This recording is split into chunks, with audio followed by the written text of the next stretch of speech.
There is no thought, no virus, no disease, no physical contaminant capable of stopping my body's ability to find balance, as long as I am in vibrational harmony with my body's source of energy. Now, in the next slide, we're going to go ahead and this is a little more emotional for me. I've done this type of work for some time, both professionally and personally, but this always gets me a little more. The pictures that you see here, actually, that cute little tutu, that's me, and that's the hardest one for me to see, because that was a big transition in my life at 4 or 5 years old. The picture of the infant that you see, interesting though, is my firstborn is my son, but is the same way I was born as a premature baby, like him, with breathing problems, and it's the same way that my mother was born with premature and breathing problems. So unfortunately, there was a cycle that happened. And then, Katie, if you put in the last little pop-up there, I did at the age of 33 finally decide that I was done with that negative self-chatter in my head that was producing a lot of chronic illness and pain within my body.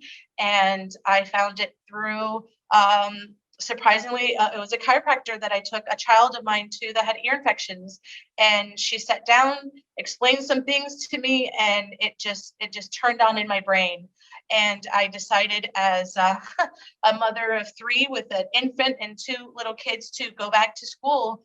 I was one of the oldest in school, but I knew that this is what I wanted to do. This is what I wanted to help, just because she helped me so much. She explained it to me and started my healing path more than ever. And then the picture in the bottom with my white coat, I do not wear a white coat in my office because we're very physical and it's not in my philosophy, but that I'm very proud of, because that is me sitting in my practice, which I am here right now with you guys.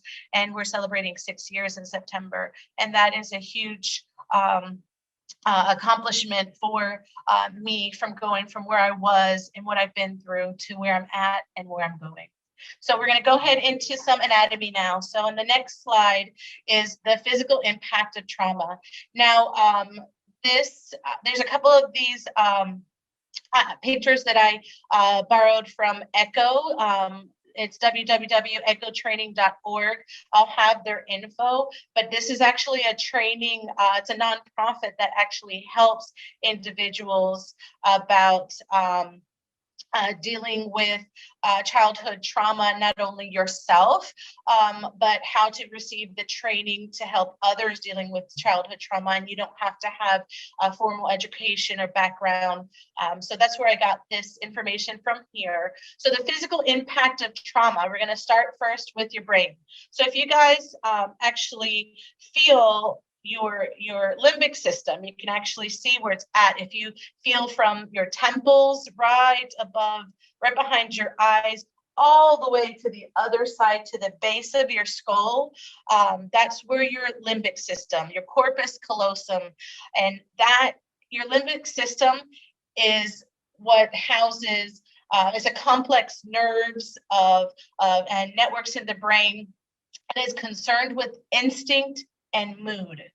Okay, so inside the limbic system is your hypothalamus, your amygdala, your it is just a group of structures in the brain that is concerned with basic emotions, your fear, your pleasure, your anger, and your drives, your hunger, your sex, your dominance, your care of offspring. That's your limbic system. And so what's really interesting is that we were created or made, whatever you believe, so intelligently that you don't have to tell your brain to work right now, your heart to beat, your lungs to breathe. Things are happening on its own. So despite an action or an incident or multiple, like in my case, that has happened to you, I want to help you learn that you can rewire it, and you already have the tools to do that. So with the limbic system is some neurotransmitters. So those are the little just kind of help drive, and they're called dopamine and serotonin. So some of us that have been on antidepressants or anything anti-anxiety, you'll hear serotonin uptake inhibitors. Individuals with Parkinson's have slower dopamine. So again, that is that same area. And think about it, guys, how many of you, when you get a headache or when you have a certain smell or a sound that reminds you of a past memory that's uncomfortable, or when you about to get anxiety or stress too much, we tend to do this. We do right into here, into the temples. We kind of go into the forward and then sometimes into the back of the neck. And that's where just all this pressure. So when we experience a trauma, whether directly or indirectly with PTSD, that area gets overloaded. And if you ever stubbed a toe, turned your ankle, stubbed a finger, you see that it blows up, it gets bigger. And that's your body trying to heal it with all a flow of receptors. That's what our brain does. When we receive that information, the limbic system turns on and shoots off all these neurotransmitters. And with these neurotransmitters, unfortunately, we start creating new memories, and that's why sometimes with sexual assault victims, rape victims, some people completely freeze. That is your body's response, and that is the next one is the epinephrine and norepinephrine. Actually, let's go back one more slide. Sorry, thanks, Katie. And those are your fight and flight. When we go through an incident that our brain tells us this is not comfortable in our limbic system, our bodies stop.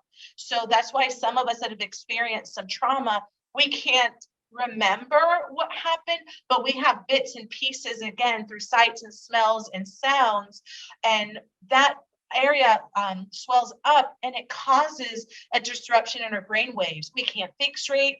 We get chronic headaches. We get seizures. What's interesting, one of the board members in NWCAVE, she actually was just recently has come out the past 5 years or so to share her story, not only of incest, but of family sex trafficking. And she couldn't understand why she, as an adult, would have constant seizures and seizures. Her and her wife tried so many doctors, and again, and she said, I can't remember exactly what happened, but there's bits and pieces, and you can thank your limbic system for that because it changes. Then we'll go into hormones. Now, cortisol and ghrelin. Oh my goodness, these hormones could be your absolute best friend, or they can be your enemy. So cortisol, you want cortisol to act up if you're running from a bear, if you see a child running into a street, if, you know, the freakish thing you hear people picking up cars, you know, those hormones get into your body and do things to just act. Well, cortisol and ghrelin also can cause some severe issues with especially with individuals with trauma, because cortisol is when it kind of helps us keep things in. Oh, I don't want to say that. Oh, I experienced that, but I don't want to talk about it. And cortisol builds up and builds up. And many people, if you're into nutrition or wellness or fitness, cortisol is, when cortisol increases, it actually increases belly fat. So in the nutrition and wellness world, we want everyone to do anything possible to decrease cortisol. Ghrelin is a hormone in your stomach that tells you when you're full.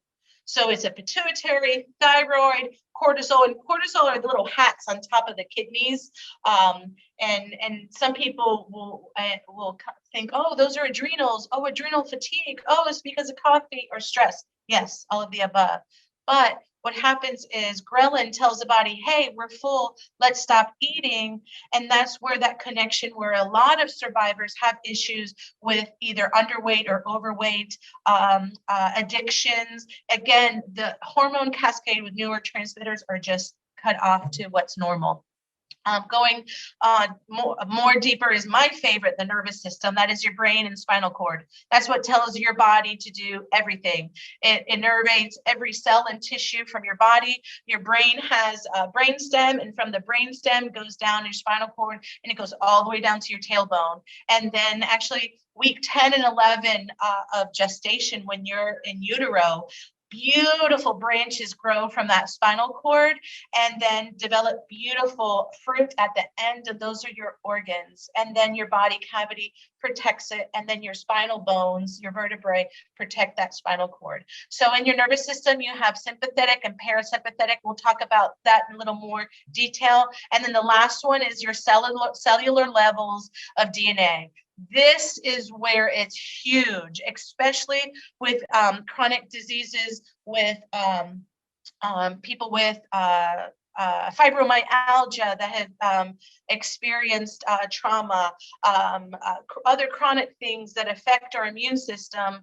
And it's looking deep at the DNA. And so just to talk a little briefly with DNA, you know, we talked about serotonin and we talked about dopamine. Dopamine is the neurotransmitter, the thing that directs the highway associated with pleasure and attuning the environment to make the right decisions. Serotonin comes in and it's more into stabilizing your moods of well-being. Where norepinephrine and epinephrine come in is, should I stay here or should I go? Your fight or flight. And then how that all affects your immune system, chronic diseases, is where we're going to go next. So go to that next slide, Katie. Thank you. And what this is genetics versus epigenetics. And when we talk genetics, we are talking deoxyribose nucleic acid. It's just a fancy word for DNA. What's your DNA? I have this color hair. I have this color eyes. I have this color skin. That is only from your DNA. And it's like, okay, my mom had heart disease. I'm just saying hypothetical. My dad had high blood pressure and schizophrenia, and my grandfather had Alzheimer's, and my aunt has scoliosis and breast cancer. So that's what's in the DNA. But when it comes to epigenetics actually, if you want to go to the next slide, Katie, epigenetics is more the study of how the environment and other factors can change the way that genes are expressed. Okay, so you have your genetics, your DNA, people with these chronic diseases, and it's like a loaded gun. And a loaded gun is of genes of your DNA is, okay, my family has all that. If you live the same life they did, the same stress, the same behaviors, ate the same foods, did the same just the same life, then you pulled the trigger, because guess what? You're going to get that same thing. But with epigenetics is saying, just like with the BRCA breast cancer gene, just like with the APO8 gene with Alzheimer's, it is 5 to 10% chance of you getting that. The other 90 and 95% is your environment. It's your mindset, it's your nutrition, it's your focus, it's your, okay, oh my God, this has happened to me. I just realized this, and how am I gonna change my life and accept that and change it so then I don't get these chronic diseases that are in my families. So while epigenetic changes do not alter the sequence of your genetic code, they can absolutely play an important role in your development. So the next slide is more specific, nature versus nurture. Now, in this one, it does have male and female, and as part of NWCAVE, we're extremely inclusive, very big ambassadors for LGBTQ plus community. But the only reason I have male and female on here is for the anatomical. Female ovum, egg, ovaries, and male for the semen. So why I brought this in here, because our DNA is because those two make up. Okay, so they create a human from that. Nurture is that influence of the environment. Okay, so with epigenetics, you take a combination of both. Yes, this is what was in my family. My grandmother went through this trauma, and my dad went through this trauma, and then it was passed down to me through my dad's sperm, or to me because of my mom's egg. That's what DNA is. But epigenetics is like, okay, so I had that in my family, and this happened to me. How do I change how my body expresses that? And one thing too is in the hippocampus, that area in the limbic system, there's something called glucocorticosteroid. And that last word, some of you probably know, corticosteroids. That's like your NSAIDs. That's like your steroid injections. What are those for? Your body's natural anti-inflammatories. That's already equipped in there. So when the corticosteroid receptor increases because of the trauma or the stress, the inflammation, then it responds with stress. So severe psychiatric and metabolic syndromes happen, addictions. There are drugs that conventional medicine treats to help reverse these, but new studies with epigenetics are showing that more the correction of our environment and how we react to that and how we take care of ourselves is can actually change. And there is one, let me see if it's in this one. Katie, just keep it there. There is one psychiatrist, neurologist. I thought I had her name on here. Anyway, she did a study in 2017, and she looked at the sperm of males that went through trauma, and then they assessed their offspring, their children, and it actually showed a cohort. There were the males that actually had a positive experience and changed how they reacted in their brain and their body to the trauma that they've been through, and it actually changed the epigenetics of the offspring of the child. So then the child actually never got to experience the DNA, that negative part of DNA of that father.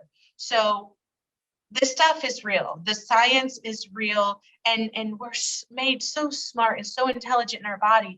We have it within us. So the nature versus nurture. Your nurture is your environment outside, is 99.99% determined by your environment, and is what you choose to turn on and off the download to make the gene, your body. It's like, again, like genetic cancer, Alzheimer's disease, is that 90 to 95% environment, 5 to 10% genetic. So now let's go to the next slide, Katie. Good. And this is my favorite because this is your central nervous system. And I get very excited, almost a little coquette about this, because this is what I spent 12 years of my life studying and crying and studying to perfect, to my knowledge, for my healing. And not only for that, but so that I am able to recognize in others who come to me in pain and misdiagnosed pain and chronic illnesses and chronic pain, that they're left to, here's this medicine, and try this, which absolutely on some help, but it's a Band-Aid. We want to get to the root cause. So the picture to the left with all the little wires that go out, again, in about the 8th to 9th week of gestation, when you were in utero, your brain and spinal cord were the first to develop. And then from there, like beautiful branches, was all of the nerves that go to every organ and tissue and cell in your body. And then like beautiful fruit, out of those tree branches are your organs. And that's what this picture shows. From the limbic system is right below that. That is where the first bone in your spine is. And actually you can see on the x-ray of the neck of the person next to it, that little hole, that there's a little bone that goes parallel, and then there's the jaw right here, and then there's a little hole above, and that's your actually ear canal. So actually, that's how the chiropractor explained to me about my son. With his ear infections, it was tilted up because of his traumatic birth, and it was literally cutting off the nerve supply to that little ear. So that is exactly where the brain stem, right above that is the brain stem, and then it goes, the spinal cord goes in those spinal bones all the way down to your tailbone. So just like you see on the picture with all the little nerves and the different organs, there is different nerves on different areas of your spinal cord that go to these organs. Neurologists call this the arc of life. For your brain to communicate to the rest of your body, it has to go through that arc of life, through that spinal cord. So what I do professionally as a chiropractor, I see is your neck in a good curve like a banana, or a straight curve like a smush banana. You know, why is that a big deal? When we have normal vaginal births, we have about 5 to 6 pounds of pressure on our neck, as long as we're not pulled. Ladies, we were made with muscles, and childbirth, should take some time. But in our society, we like to push it and make it go, go, go. So unfortunately, I see infants with torticollis and some issues that later develop ADHD, other problems, ear infections, because the arc of life is disrupted. So those nerves go all the way down to the tailbone. And as you can see to the pictures, it's every different organ in your body. So on the chart side, it goes from the nerves, the bones in your neck. There's 7 of them. Bones in the mid back, there's 12 of them, and then the lower bones in the low back. And what's interesting is in my questions, when I assess people, and I'll get people that'll say, I'm just here because my wife made me come here, or I'm just here because I got in a car accident.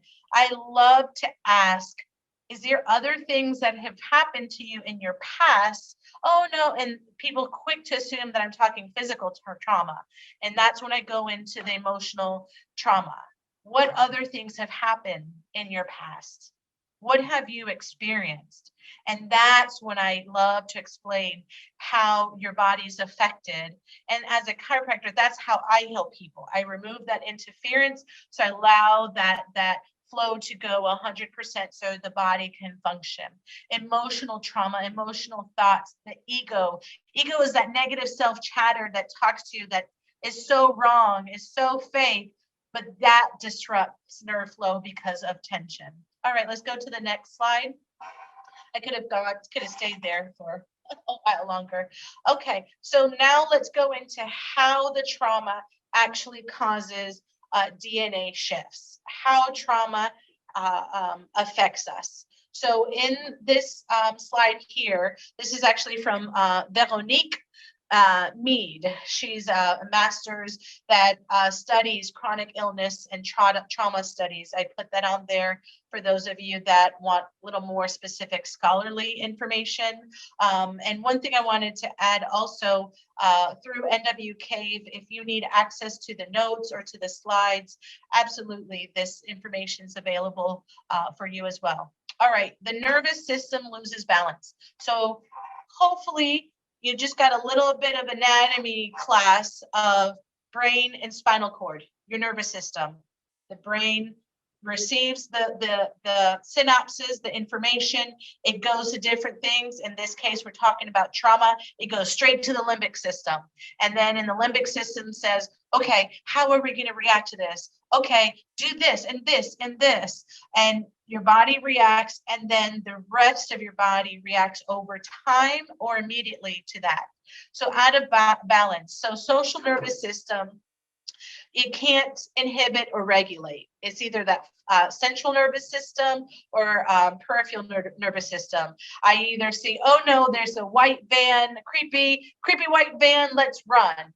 Or, oh, there's a white van, but there's a little puppy there, and I'm not really sure, can I go? No. And then something happens, the trauma, our brain freezes us. Okay. Then we download into our DNA different codes that unfortunately it's passed, continues in our body till the day that we take our last breath, and unfortunately is transgenerational. Okay. And some people like, well, how can it be what happened to me affect my child? Listen, unfortunately, we mimic behaviors of our family members to a fault and to good. You know, it could be good and bad, but we do those same behaviors subconsciously, whether we like it or not, and pass it on. Where in fact here is you're actually passing on DNA receptors of freezing during a time of fight or flight. And, oh, this happened. Oh, let me go ahead and get chocolate or overeat or make myself throw up. And then you wonder why you have a child with an eating disorder that you're like, oh my God, I went through that. Why is my child going through that? Did they go through a trauma like me? And they never did, but it is in that DNA. Okay, then the sympathetic nervous system is the hypervigilance, the anxiety, the nightmares, the PTSD. And that is why our bodies move, you know, involuntarily when we're sleeping and we're having nightmares. Things are moving, you know, on involuntary muscle reactions. That's your sympathetic nervous system. So again, you imagine that highway from the brain down the spinal cord out to the organs, and that's the response there. Parasympathetic nervous system is the immobility, the depression, the apathy, the fatigue, the overabundance of or underabundance of the neurotransmitters is just slow. Then you cannot process. I specialize in care for not only trauma victims, individuals with scoliosis, but individuals as well that are in the spectrum community and individuals that have had concussions. And I will tell you that individuals that have had concussions, the effect of their brain is very similar, almost identical to individuals that actually go through emotional, physical type of trauma. Your brain literally does not have the nerve supply and the oxygen and the blood supply to function at 100%. And this is why it's so important that if you do experience any of this trauma or know of somebody, it's better to go ahead and get it taken care of and get it open. And that's what we're going to go into next. So Katie, if you want to go into the next. And so this is what I see. This is where I get the emails, the calls, or I ask because I can feel it in your body that I'm trying to assess what muscles are tight and what bones are out of place. And I can feel that in your body. I can feel that there has been some type of trauma, physical or mental, emotional. So these are just a list of trauma, of chronic illnesses that have been a result of trauma individuals. So the first one I will go is autoimmune disorder. I will tell you that in 9 years of being in chiropractic, 150% of individuals with misdiagnosed pain, chronic pain, seizures, severe migraines, gastrointestinal issues, infertility issues, both male and female, and that cis male and female have experienced some childhood trauma that has caused an autoimmune disorder in their body that is not diagnosed or that is misdiagnosed. So here's just a couple of them here. Now I want to tell you something. I one time in my life was told that I had, when I changed my whole career shift and everything to do where I'm sitting and doing right now, is I was told I was pre-everything, pre-cancerous, pre-diabetic, pre-hypercholesterol, you name it. And there is something that our human brain does when we're told that we're stupid, that we're fat, that we can't amount to anything, that no one will love you, that you're ugly, that you're a whore. You know, that's where the ego comes in and your brain downloads. And all of a sudden develop some reality. Just because you received this diagnosis, just because someone said this is not your reality. This is not who you are. But unfortunately, we internalize that, and then we become pleasers. We want to do for other people. We want to become the mean person. It's just our behaviors go from there. So with these chronic illnesses, some of you listening to right now may have some of these diagnoses, know somebody that have these diagnoses, but I will tell you that our human bodies, like I keep saying, are made so intelligently. If one of you were sitting right here next to me and I take cut you with a piece of glass, by accident, not on purpose, and you bleed, right? You bleed and your body sets down coagulants to block the bleeding, right? And then what happens a couple days later? It's red. Sometimes it's pussy because we don't take care of it. And then it scabs. Did you have to tell your body to do that? No, your body did it on its own. Just like in my profession, I remove the interference. I move that bone back in place and work on the muscles that was causing interference of a nerve that go to an organ. Do you think that organ is going to go back to working normal? Yes, over time. What, our liver after 7 years regenerates itself, our kidneys 5 years. So these diagnoses, absolutely, you follow your medical professionals' information of what you need to do, but it shouldn't define you. I want you to learn now that you actually do have control of your health. I am not saying, I will never tell you to stop your anti-anxiety meds, stop your pain meds, because there's some negative consequences, stopping your cholesterol meds. What I'm saying is, maybe let me teach you and learn what other things that you can do in your health and wellness that can help you take care of these symptoms of trauma. All right, the next slide. Perfect. So with this slide here is symptoms of trauma. So those of you that have experienced the trauma, have seen the trauma, and I will tell you that PTSD, post-traumatic stress disorder, does not just mean the person that physically, mentally, emotionally went through it. PTSD is also seeing a crash of 9/11. PTSD is seeing I don't want to get into politics, seeing, the White House getting ambushed. PTSD is seeing the numbers of COVID-19 increasing, and there's refrigerator carts outside holding human bodies. PTSD is also when you witness something. Okay, so if you saw your mom getting beat up and raped when you were a child, but that never happened to you, you also have that. Excuse me, I'm not going to put words in your mouth, but you experience that. You download that memory and you download that into your DNA. So these are symptoms of trauma. So there's something that is called ACEs, ACE. Adverse childhood experiences, and actually schools now, past couple of years, actually assess children in kindergarten and pre-K and first grade. I'm not sure until what grade.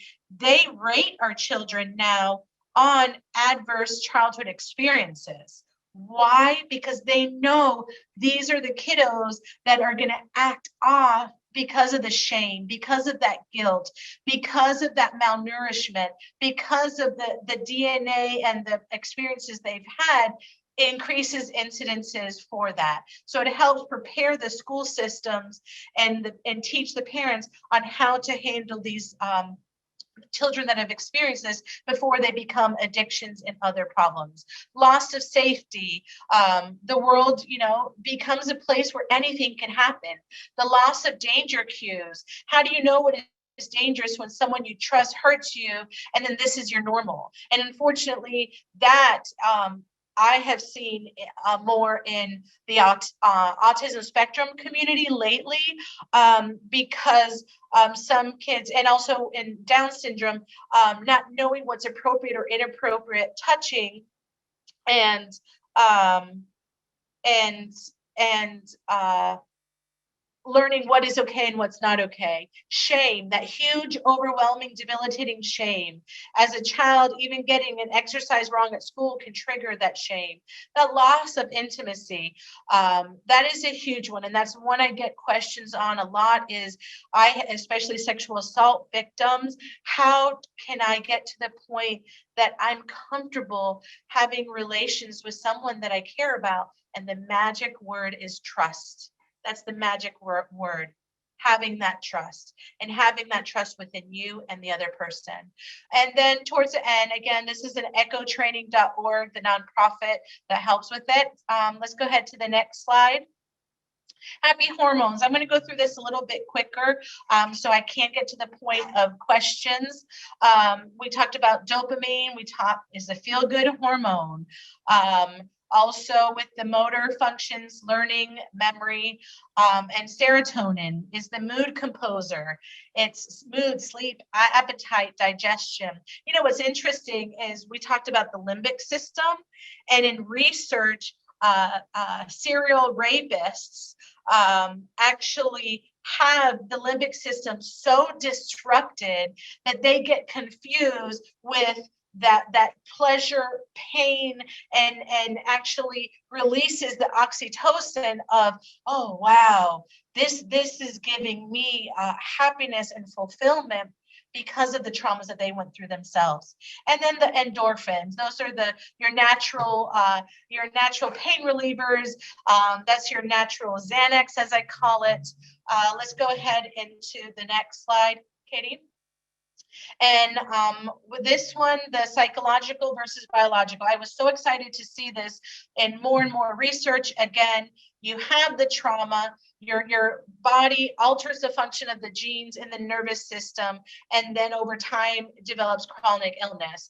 And so with this, the effect of the trauma that alters the nervous system is more the environment of what you went through and not psychological. And that's very hard to take, because a lot of people, again, with misdiagnoses, oh, it's just in your head. Oh, it's just in your head.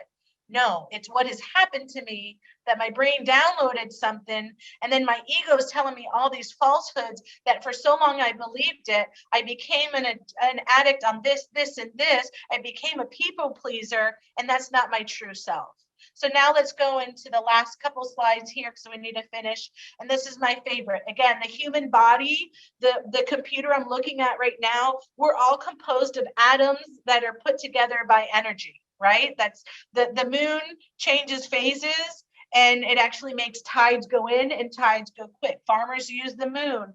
Pregnant women have babies more during a full moon because of barometric pressure. So this is how you can actually change that vibration, that flow from the brain down the spinal cord to the rest of your body, how you can change that. So here are some pointers of things that I have actually done myself in my healing, and that I recommend to my patients, and I have researched on.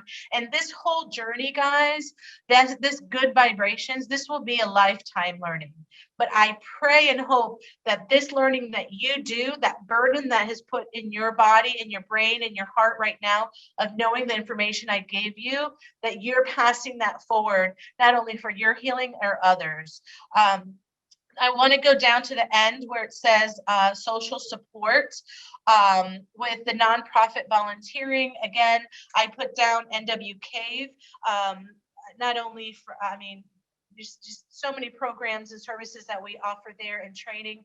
Brene Brown is a sociologist that I have followed that has helped me with my healing. Echotraining.org, another nonprofit that helps you gain the tools to help others. And then Abraham Hicks, she's a motivational speaker that talks about changing our energy. And then the last slide, this is huge. This, I remember the very moment when I saw this. When we deny the story, it defines us. When we own the story, we can write a brave new beginning. And this is by Brene Brown. And blessings to you all. I hope I can answer questions. My email's there below on my Instagram and Facebook. You can also contact NWCAVE.org. For those of you that are ready to get the endorphins going, today starts a virtual 5K. You can do it walking in place at home. You can do it outside. I pray that your healing starts today or continues today. And again, that the information you receive, you pass it on. Give the information. I will give you my PowerPoints, share with others, because there's somebody praying right now for the information that we just went over. Thanks so much. And I'm going to stay on. Katie, do you have the last little click for the questions? Yes. So First of all, thank you, Dr. Gloria Arroyo. This was fantastic. And I appreciate everybody who's in tune right now. We have one question, and it's addressing if we will be sent the slides. And that is definitely available. You are actually able to download it right now. And we also could send it to you separately if you just email the email on the screen. And we have a couple minutes left. If anybody else has any other questions, you can send it in right now. Dr. Gloria, I believe, has a couple questions that she was asked prior to the presentation. If you want to address some of those, we have a couple minutes left in the presentation. Okay, thank you. Yes, and during this week, I received a couple questions for some folks that are attending today's webinar. It says, how does childhood trauma affects relationships within yourself or others? And that's when I responded to this person, this is a question, how do I know how to trust somebody else? How do I know to formulate a relationship with somebody else when I'm this broken person, when I have been through this and this information? And again, it's the fact of recreating your pathways in your brain, doing the work, understanding that you're not defined about what happened to you. And so a great thing is, again, oh my gosh, I can't smell this certain smell because it reminds me of this. I tell people, if you can write it down and journal it and put it in paper and then burn it, and then get to the point that you talk to somebody and trust. And trust is literally telling somebody, I am giving you this precious information of mine, and I need to know that you can take it and keep it within yourself and trust. So developing that trust. How, again, sexual assault victims, how can I be intimate with someone when I've had sexual violence against me? And why is it that I am have an aversion to males or females because of the traumas? So again, is understanding, writing it down, recognizing that trauma, so you're able to see it, see yourself, acknowledge it, and then able to trust and tell somebody. We have a question that actually popped up. Okay. So are there any specific websites or books that you suggest for adults dealing with their childhood trauma? One person says they're currently parenting some kids with trauma, and their trauma is triggering their own trauma. Good question. Absolutely. So if you go back, I think it's one slide, Katie, to the one that it said social media, right down there, social support. Those you can Google Brene Brown. You can Google Brene Brown and childhood trauma. You can Google Abraham Hicks and childhood trauma. Echo training actually gives you the tools on how to work with others that have had the traumas.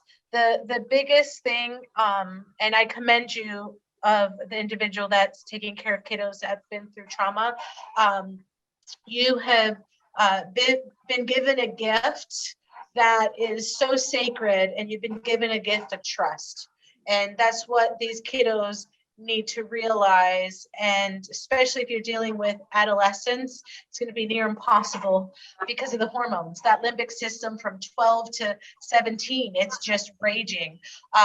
But those are some websites there. And with NWCAVE.org as well, there's some partners that will help as well. And WASaysNoMore.org/resources. We also have a full list of it. We have national, but also being a Washington state campaign, we do have it broken down by county as well on our website. We have a question that it says, how is the pandemic and social distancing affecting people's mental health? Now, this is a great question. It's not directly tied to the topic we're addressing today. So I think this would be a great one to address off at the time if you want to send us an email. We do have another question I think would be great related to today's topic. What do you recommend to combat the genetic changes and chronic illnesses? Would it be exercise, yoga, or is there anything else? So perfect. So the first thing I will tell you is right up here. There is a physician that wrote a book, Cancer Killers, Dr. Charles Majors, and he first thing he said is fix your head. Fix your head is the first place. So how do you fix that? Number one is come in terms to trauma, accepting that you've had it and writing it and saying it. And number two, I will tell you omega-3s. Again, I have to disclose that since I'm not directly your physician, you want to speak to your physicians, but omega-3s are your major anti-inflammatories that are natural. You can do that flaxseed if you're vegan, or you can do that through fish, but it is an essential fatty acid, and finding an omega-3 that's high in DHA and EPA. Some of us know those terms because that's what's in prenatal vitamins, because that helps in brain health. But omega-3s, not 3, 6, and 9, just omega-3s, is something that actually helps the synapse of neurons and help repair sheaths in the body. So number one, omega-3s with DHA, EPA, and please do not go to your Dollar Tree or to buy your vitamins. You want to make sure that they're either liquid or there's a vegetable capsule, because your stomach has to digest them. And if you're buying them because they're cheap, you may have to digest them for 7 years before you get to that. The other thing too is vitamin D3. Vitamin D3 is so big. There's so many individuals actually with COVID and PTSD from COVID and childhood traumas that are so low in vitamin D3 that is linked to chronic disease, immune system dysfunction, and obesity. So how much D3? Again, I don't know your labs. I personally take a 2,500 to a 5,000 with D3. They have little droppers for children that you can put the D3, just like the omegas, in their juice. Those are the first that I'd start, but get to your head. So then that, when you get an anxiety trigger, you're like, oh, okay, let me breathe, learn rhythmic breathing, let's do meditation. But to be honest, from my experience, it took me probably 15 years to get to be able to do meditation. I will be honest, because I just trigger after trigger after trigger. And I started with breathing first. I started with the omegas, with the D3, and having the body work done. That's great. Thank you so much. So we are just running on a couple more minutes. So we did get one more question, and it is about if this is going to be available. Yes, the slides are available to download yourself. That is an option. We can also send it out to you individually. And if you have any more questions, you may email the email that is on your screen currently, or you may email us at info@nwcave.org, or check out our website, WASaysNoMore.org/resources for more information, and NWCAVE.org. One thing I just wanted to add, I saw it popped up. I just want to say it real quick. Someone asked about biofeedback. Biofeedback is just, it's like an EKG, but for the brain. It's very powerful. It works really good. It's done by a therapist. But it would be good for you to recognize the trauma first, maybe do some hypnotherapy that helps you be comfortable and recognize what the trauma looks and feels like, and going into biofeedback. Sorry, Katie. I saw that. No worries. I wanted to answer that. Yeah, so much good information, so many good questions. I wish we had more time, but please email us if you have any more questions. We are here to support the community and each other, because when we heal together, we make a better community and as a whole. So thank you so much for joining with us on the kickoff of No More Week. We do have 2 more presentations on Thursday and Saturday. One is called Predators Among Us, and Saturday we'll be addressing the rape kit backlog in Washington State. Dr. Gloria Arroyo, we are so thankful for you for joining us and all this fantastic information. We hope everybody has a great week, and cheers to No More Week. Thank you. Bye, guys.